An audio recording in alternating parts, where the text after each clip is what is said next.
우리 하나님 말씀 보도록 하겠습니다.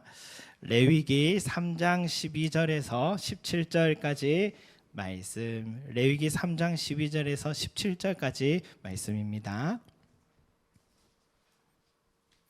레위기 3장 12절에서 17절까지 말씀. 제가 한 절 여러분 한 절 교독하도록 하겠습니다.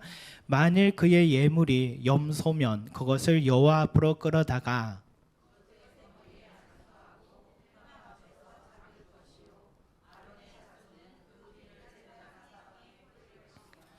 그는 그 중에서 예물을 가져다가 여호와께 화제를 드릴지니 곧 내장에 덮인 기름과 내장에 붙은 모든 기름과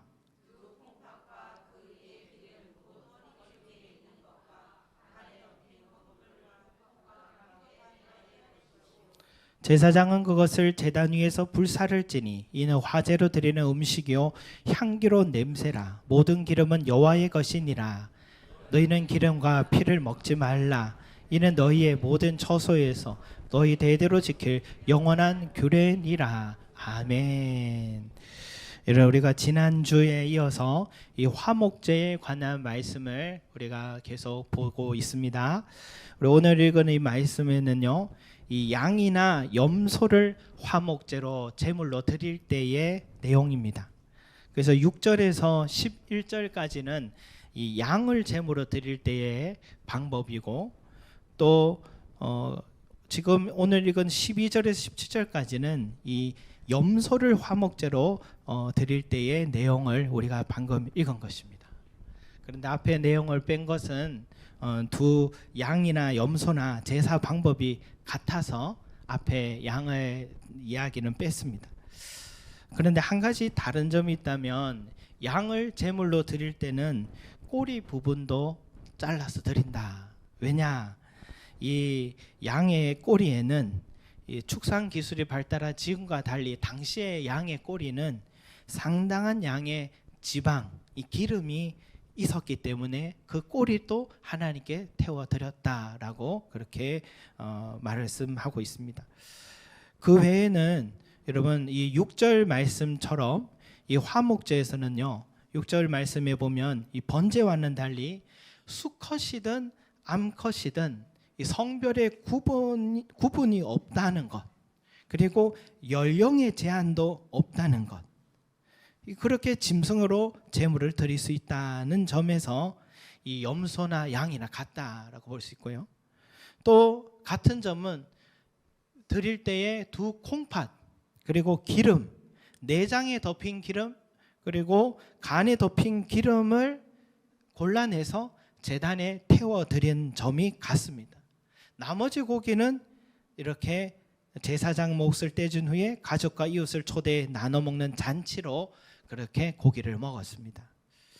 자, 오늘은 이 화목제물 속에 담긴 다양한 의미들이 있겠지만 저는 두 가지 부분을 한번 살펴보고 싶은데, 뭐냐면은 이 3절과 6절에 나와 있는 구절을 보면은 소, 양, 염소 이들을 짐승으로 드릴 때, 제물을 드릴 때 이 수컷이나 또 암컷이나 이 흠 없는 것으로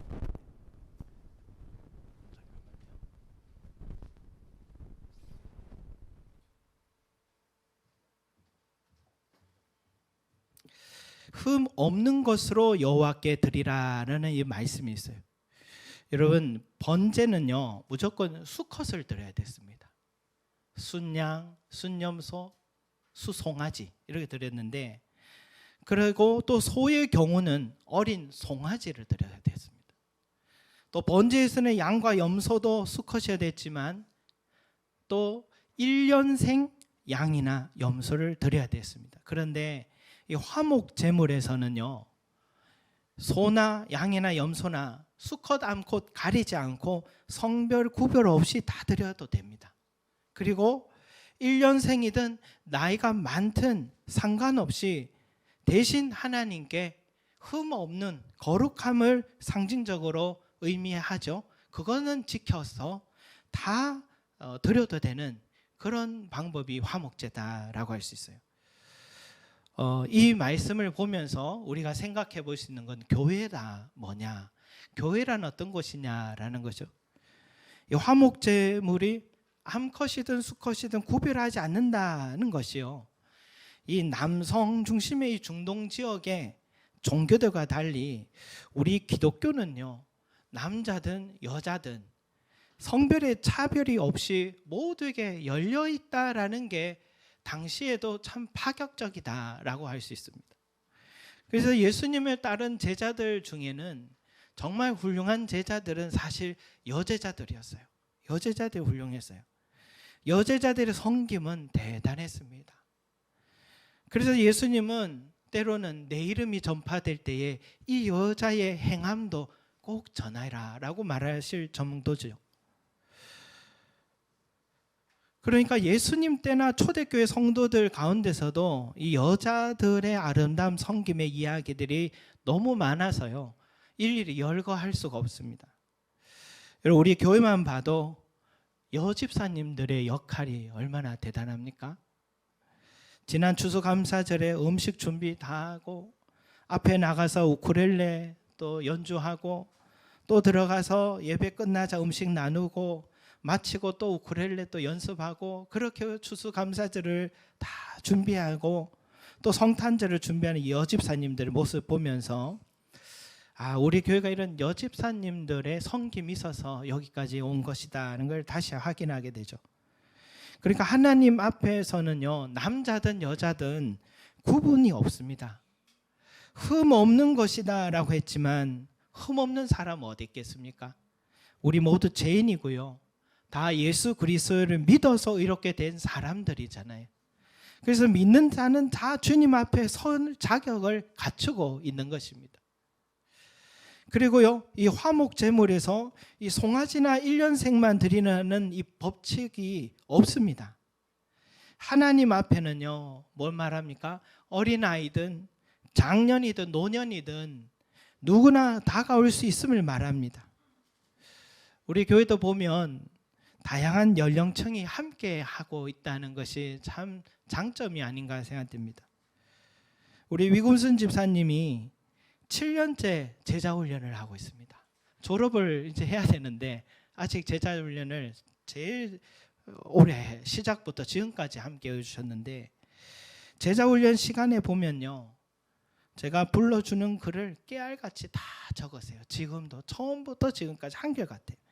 늘 배우려는 그 모습이 참, 나도 세월이 흐려서 우리 집사님처럼 나도 저렇게 배우려고 하는 자세가 돼야지 하는 생각을 하게 돼요. 우리 강현대 성도님 지난주에 예배 마치고 식사하고 보통 가시는데 가지 않으시더라고요. 그래서 왜 아직 계시냐 하니까 목사님 설교 말씀에 성도의 교제가 필요하다고 했었는데 내가 어떻게 일어섭니까? 그렇게 얘기하시더라고요. 순수하게 그냥 말씀드리는 대로 받으시는 그 모습 볼 때 하나님이 기뻐하신다는 생각이 듭니다. 요즘 신기한 게 우리 교회에 바퀴벌레가 없어요. 안순영 집사님이 나타났다 하면 다 도망을 가는 것 같은데 이 주말에 청소하려고 하면 휴지가 하나도 없어요. 늘 교회 관리 집사님처럼 늘 교회를 단장하고 계시더라고요.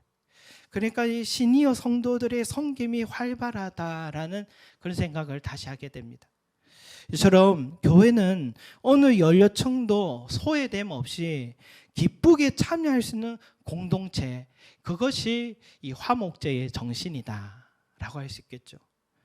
우리 교회 중고등부 주일학교 교사들 보면 고맙고 미안하기까지 한데, 주일학교 청소년 또 청년들이 온 교회가 함께 이 마음을 쏟아야 되는 부서들이 이런 부서인데, 작은 교회다 보니까 에너지가 많지 않다면서 이 담당하는 교사들만 그 책임을 맡아왔다는 데 있어서 미안하고 고맙다는 생각을 늘 합니다.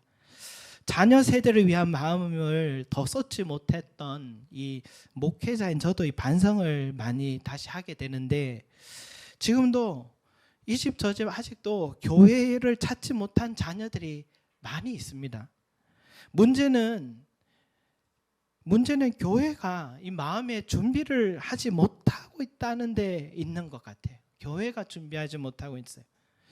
교회의 진정한 샬롬은 자녀 세대가 마음껏 드나들고 세상에서 느끼지 못한 위로와 기쁨을 경험하고 복음으로 무장되는 게 우리 자녀들이 살아갈 경쟁과 유혹이 많은 세상에서 얼마나 큰 능력이 되는지를 배우고 경험하도록 하는 게 이 교회의 사명이 되는 것이죠.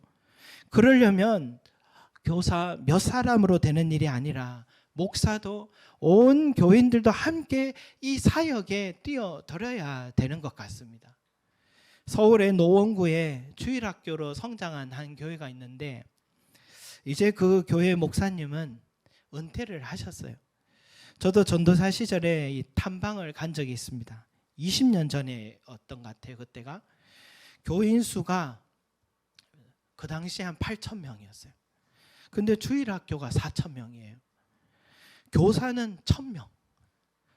교사 한 명당 4명의 아이들을 가르치는데 그 아침에 그 교회 가보니까 탐방을 갔으니까 주일학교가 1부, 2부, 3부로 진행되는데 어린아이들이 물밀듯 들어왔다가 나갔다 하는 거예요.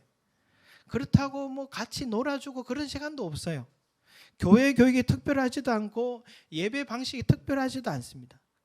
그저 하나 재밌는 것은 그날 선생님께 받은 달란트 가지고 항상 교회 한 군데는 분식점이 운영이 되고 있어서 바로바로 사 먹을 수 있도록 하는 그런 재미가 있더라고요. 그런데 설명을 들으면서 인상적인 점 하나는 뭐냐면 한 아이가 교회에 혼자 이렇게 오게 되면 교사가 그 주간에 그 아이를 향해 신방을 하거나 전화를 하고 또 그 아이가 사는 지역에 담당하는 목회자가 또 전화를 하고 신방을 하고 그리고 그 아이가 사는 지역의 구역장이 또 전화를 한다는 거예요. 그리고 어린이 전도 행사를 한번 하면 그 교회는 그 당시에 1억 5천만 원 행사 비용을 쓴다는 거예요. 큰 교회에서가 아니라 어린아이들 향한 마음이 그만큼 크다라는 걸 말한 것 같아요. 그러니까 그 교회는 자녀들을 위해서 온 교회와 성도들이 함께 마음 모아서 한 영혼 한 영혼 살리고자 한다는 것을 보여주고 지금도 그래 하고 있는 것 같습니다. 그렇게 하다 보니까 그 자녀들이 와서 또 부모를 전도하니까 자녀와 부모가 동시에 그렇게 성장한 그런 경우죠. 여러분 중요한 것은 우리 마음인 것 같습니다. 교회의 진정한 샬롬은요, 사람과 사람에 대한 관심에서 시작되는데 새로운 사람이 한번 방문하면 저 사람이 누굴까 하고 우리도 한 번씩 머리를 돌아보게 되잖아요. 어떻게 우리 교회 오게 됐을까 궁금한 마음이 들잖아요. 그처럼 어린아이 하나가 교회에 왔을 때 청소년 한 명이 우리 교회에 왔을 때에 그 아이를 향한 관심이 그와 동일해야 된다라고 생각합니다. 우리 교회도 어때요? 그래도 주일학교를 위해서 중고등부 수련회 한다 하면은 티셔츠를 또 제공하는 성도님도 계셨고 또 잘 적응하라고 주일학교 자유 맛있는 간식도 준비해 주시는 성도님도 계셨고 또 예쁘다며 성경책을 사라고 그렇게 또 헌금도 내신 우리 성도들이 마음이 있어서 이 관심 마음 때문에 여기까지 온 것 같습니다. 앞으로 더욱 우리 자녀 세대를 위해서 우리 교회가 관심과 사랑을 쏟는 그런 교회가 돼서요, 이 다양한 세대가 함께 세워져 가는 이 화목제의 정신이 살아있는 교회가 되기를 소망합니다. 아멘. 그리고요, 이 화목제에 관한 이 마지막 절에 이 말씀 한번 살펴보려고 하는데 17절 말씀입니다. 17절 같이 읽겠습니다. 시작. 너희는 기름과 피를 먹지 말라. 이는 너희의 모든 처소에서 너희 대대로 지킬 영원한 규례니라. 아멘. 여러분 여기 말씀에서 왜 너희는 기름과 피를 먹지 말라? 이것은 너희 모든 처소에서 대대로 지킬 규례라. 그러니까 기름과 피를 먹지 말라고 이스라엘 사람들에게 명령해서 아마 지금도 철저한 유대인들은 고기에 기름과 피는 먹지 않는 것 같습니다. 그런데 저와 여러분들에게는 이 말씀이 좀 부담이 되지 않습니까? 왜냐하면 우리 생활 문화에서 가축의 피와 기름은 고유한 이 음식으로 자리에 있기 때문이죠. 기름 먹지 말라 하면 삼겹살을 못 먹습니다. 삼겹살이 기름이 많잖아요. 그래서 맛있는 것인데 삼겹살을 못 먹어야 돼요. 또 순대 못 먹잖아요. 돼지의 피를 응고시켜서 또 재료 섞어서 만든 떡볶이와 함께 국민 간식이잖아요. 선짓국 저도 좋아합니다. 소에 응고된 피와 다양한 채소와 끓여 만든 서민의 음식이죠. 그런데 이 짐승의 기름과 피를 먹지 말라 하면 정말 순종하기 어려운, 우리 한국 문화에서는 참 어려운 말씀이다 하는 생각 들어요. 여러분, 이렇게 성경에서 먹지 말라고 하는 말씀을 문자 그대로 받아들이면 우리 식생활의 변화는 급격하게 변해야 된다는 걸 요청하게 되는 거죠. 먼저 이런 말씀 보면 이 문화적인 차이를 인정해야 됩니다. 사실 중동 지역은 돼지 사육이 어려운 환경이어서 양과 염소들을 많이 키운다는 거 합니다. 닭도 원래 없었대요. 바벨론 포로기 이후로 이 중동 지역에도 닭이 존재하게 됐다고 합니다. 그래서 이 환경과 문화적 차이를 먼저 인정해야 되고요.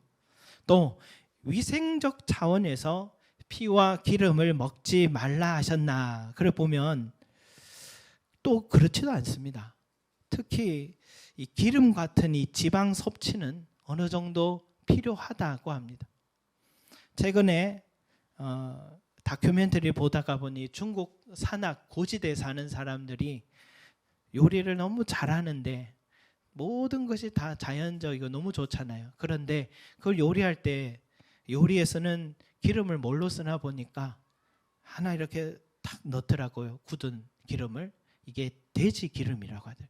돼지 기름으로 요리를 그렇게 하더라고요. 그들의 문화적 환경적 요인이 있는 것 같아요. 그리고 선지, 소의 피는 철분이 많이 들어있어서 빈혈에 좋다 그렇게 말하지 않습니까?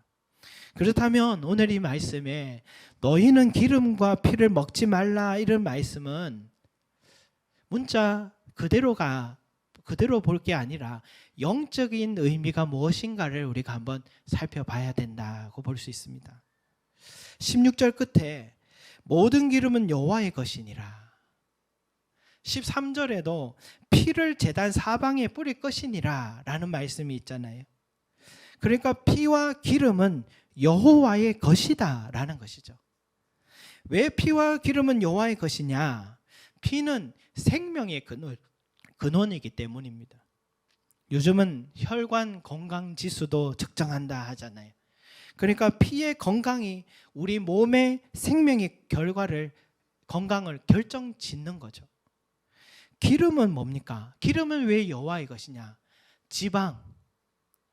지방은요 힘의 근원이기 때문입니다. 지방이라 하면요 다이어트 시대를 사는 우리에겐 아주 부정적인 이미지잖아요. 그러나 지방은 우리 몸을 유지하는 3대 영양소 중 하나라고 합니다. 왜냐하면 지방은 우리 몸에서 가장 모든 많은 에너지를 다 저장을 지방에서 하고 있답니다.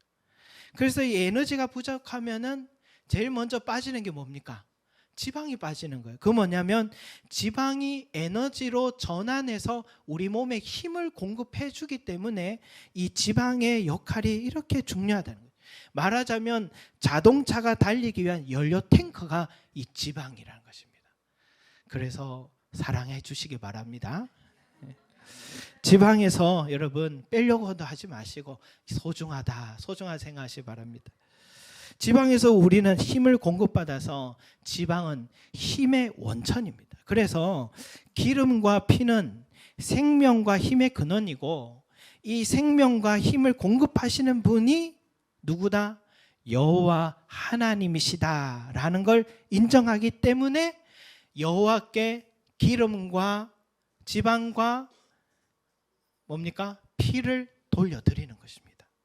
만약에 반대로 인간이 이 기름과 피를 먹고 마시는 건 뭡니까? 생명과 힘의 근원을 인간 자신에게로 돌리고 있는 것이죠. 그래서 너희는 피와 기름을 먹어서 위생이 안 좋아서가 아니라 바로 이러한 영적인 의미를 위해서 먹지 말라라는 말씀인 것입니다. 여러분, 우리가 신앙생활을 한다고 하지만 자꾸 잊고 있는 사실 하나 있는데, 그건 뭐냐? 나의 생명, 나의 삶을 이끌어가는 힘, 이게 나 자신에게서 시작된다라고 늘 생각하는 거예요. 우리가 지난 한 주간도 범민의 삶을 지내온 이유가 다 여기에서 시작된 것입니다.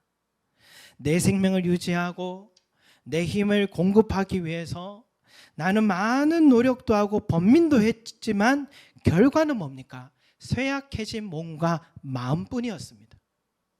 그때서야 우리 크리스찬들은 깨닫게 됩니다. 아차 하는 것이 있습니다. 바로 여호와 하나님, 하나님의 이름을 잊고 있었던 것입니다.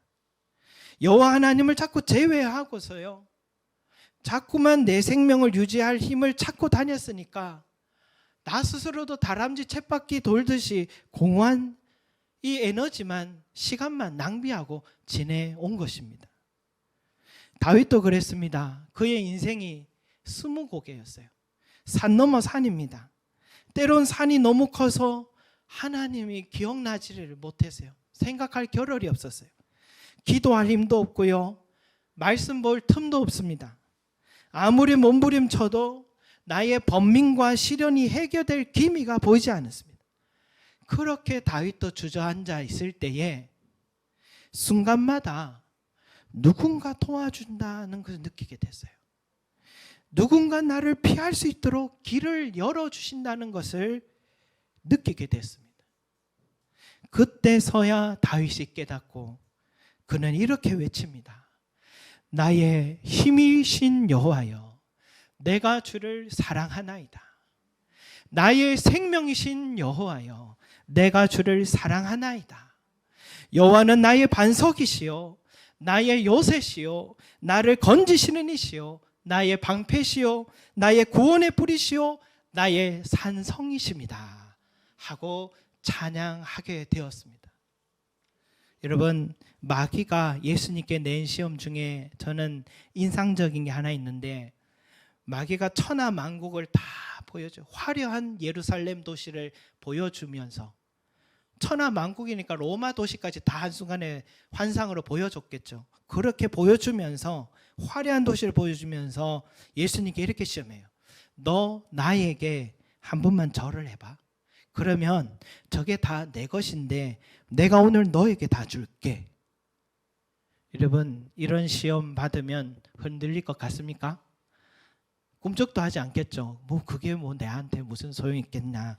저도 그런 생각했습니다. 그 정도 시험은 쉽게 이기겠다 생각했습니다. 근데 요즘은 그렇지 않다 생각해요. 요즘은 가장 핫한 뉴스가 뭡니까? 재벌의 사만이에요. 드라마에도 재벌 3세와 만나는 신데렐라 같은 이야기 너무 재미있잖아요. 나도 저런 인생 한번 살아봤으면. 스포츠를 보는데 스포츠에 운동 열심히 하는, 땀 흘릴 수고하는 선수들의 모습보다 저 선수 몸값이 얼만데 연봉 이야기, 그 연봉 이야기 들으면 가끔 나는 뭘까? 난 누굴까? 이런 생각도 들어요. 그리고 우리는 돈으로 그 사람을 가늠하는 이 시대를 지금 살고 있어서, 만약 마귀가 저에게 너 한 번만 나에게 절해봐, 그러면 너 삼성기업에 취업시켜줄게, 이 정도가 아니에요. 삼성기업의 재벌 3세가 되게 해줄게. 마귀는 충분히 그래 할 수 있거든요. 그렇게 나에게 얘기한다면 좀 흔들릴 것 같아요. 그런 권력, 파워를 준다는 거예요. 생명과 힘을 다 돈에 있다고 믿는 시대에 그런 자리를 준다고 여러분 해보십시오. 그 유혹은 대단한 유혹일 것입니다. 그러나 예수님은 마귀랑 이렇게 대답하시죠. 기록된 바 주 너의 하나님께 경배하고 다만 그를 섬기라 하였느니라. 사람이 떡으로만 살 것이 아니요 하나님의 입으로부터 나오는 모든 말씀으로 살 것이니라 천명하셨습니다. 이것은 마귀에게 하신 말씀이다 하지만 생명과 힘의 근원이 어딘지 모르는 이 시대 사람들, 그리고 그렇게 성경으로 배웠지만 깜빡깜빡 잊고 사는 크리스찬들인 저와 여러분들에게 주님께서 다시 하신 말씀이라고 저는 믿습니다. 예수님은 우리에게 지금 이 시대에도 진정한 생명과 힘은 여호와 하나님께로부터 흘러나온다는 것을 말씀한 줄로 믿습니다. 여러분들의 가정에, 운영하는 기업에 지난 한 해 한번 돌아보십시오. 그 속에 신비한 하나님의 손길 보게 될 것입니다. 한 집사님은 평생을 일하다가 일을 쉬게 되셔서 이제 어떻게 살까 했는데 다 사라지더라고요 라고 고백하세요. 한 집사님은 경영을 하면서 분명 적자가 나야 되는데 운영이 멈추지 않는 것이 신기하다고 고백하십니다. 거래처가 열리거나 일거리가 생기거나 생각지 못한 손길을 통해 필요한 비용을 정확하게 내 손에 안겨주시는 그 모든 일들, 우연이 아니라 불꽃 같은 눈으로 우리의 삶을 지켜보시는 하나님의 손이었습니다. 그 손을 통해 우리는 지난 한 해 동안 삶을 위한 힘을 공급해 주셨고 또 우리의 생명을 보존해 주심을 믿으시기 바랍니다. 여러분, 이런 가시적인 것에만 은혜가 있는 게 아닙니다. 보이지 않는 곳에서 하나님은 우리에게 생명과 힘을 계속 공급하고 계신데, 제가 지난 한 주 동안에 이 독감 걸렸다고 온 뉴스로 알렸지 않습니까? 예배를 어떻게 할 수가 없어서 안 알릴 수가 없었는데, 이 감기에 취하고 약에 취하니까 힘도 잃고 미각도 잃고 그냥 누워있고 앉아도 졸고 있더라고요.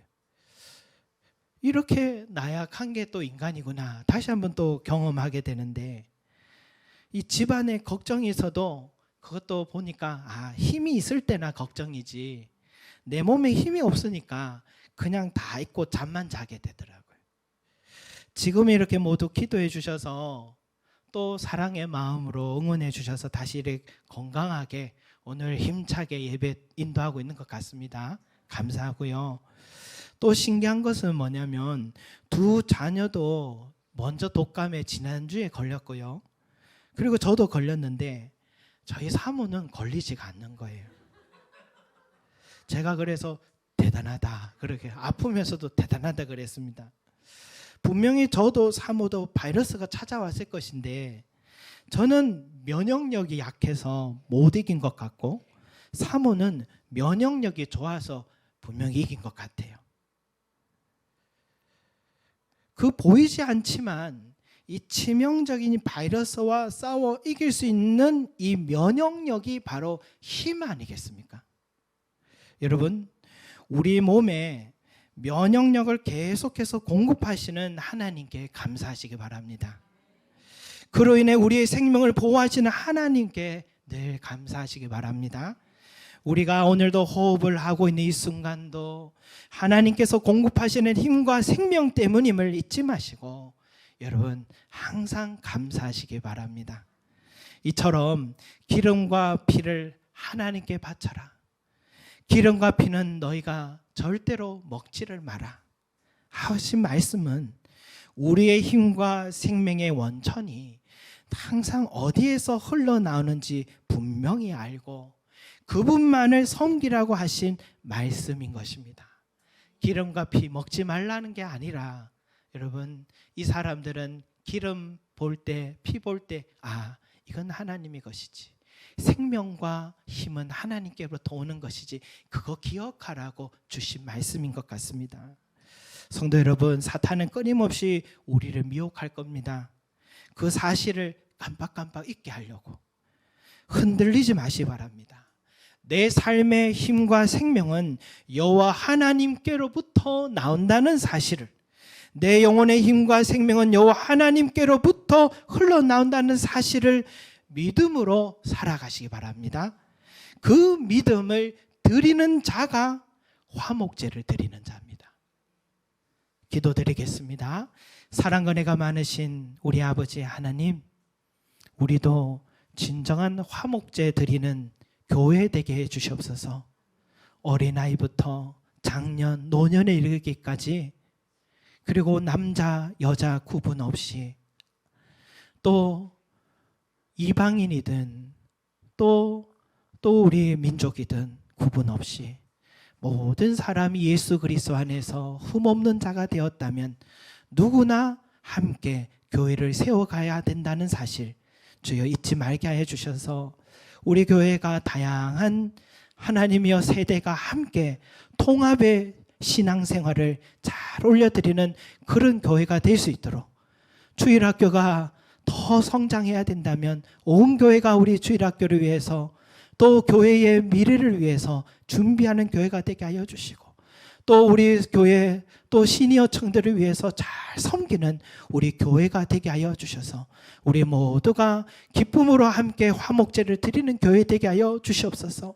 더불어서 우리의 생명과 힘이 어디에서 흘러나온지 알아서 너희는 기름과 피를 먹지 말라고 하신 말씀을 마음에 꼭 기억하여 주셔서 주여 나의 생명과 나의 힘은 여호와 하나님께로부터 흘러나온 것을 알고 세상의 것을 의지하지 말고 가진 것 의지하지 말고 여호와 하나님을 의지하고 바라봄으로 날마다 공급해 주시는 그 은혜를 체험하는 우리의 삶이 되게 하여 주셔서 하나님께서 주셨습니다.